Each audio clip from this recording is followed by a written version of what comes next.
E zeza unë, kam nuse shumë të ligë. Vjera ime është shtrigë. Këto janë disa nga komentet që bëjnë disa femra shqiptare që nuk shkojnë mirë me vjerën edhe me nusen. Pastaj ja nuk thonë pa pse nuk shkojnë mirë me vjerën e me nusen e me kunatën e me motrën dhe me vëllajnë akoma.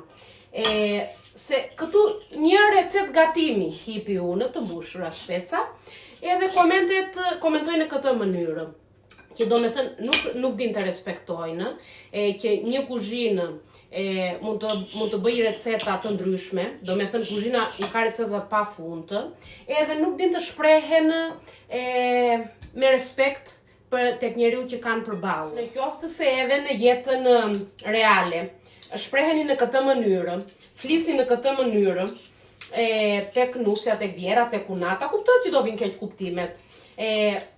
Ti nuk di të bësh të mbushura, nuk bënen kështu të mbushura. Jo. Vetëm si që bëj unë.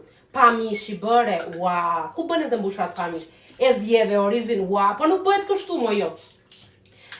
Nuk dini vetëm juve të gatuani, edhe nuk është vetëm ajo recet që keni mësuar juve të bëni, nuk është vetëm ajo për të mbushura. Ka me mira receta, neve treguam një recet këtu, edhe e keqja është se ka me mira mënyra që mund të shpreheni, por mund të shpreheni me takt, një çik me respekt tek njeriu që keni përballë. Rrit me që mama. Që dhe të respektoj dhe kunata dhe nusja edhe vjera edhe të gjithë, që të mos përfundoni pastaja, të thoni mua mëra vjera e keqe sa pa fat që jam, mua mëra nusja dembeles di të bëj as të mbushura, kështu vinë të gjitha këto keq kuptimet në jetë.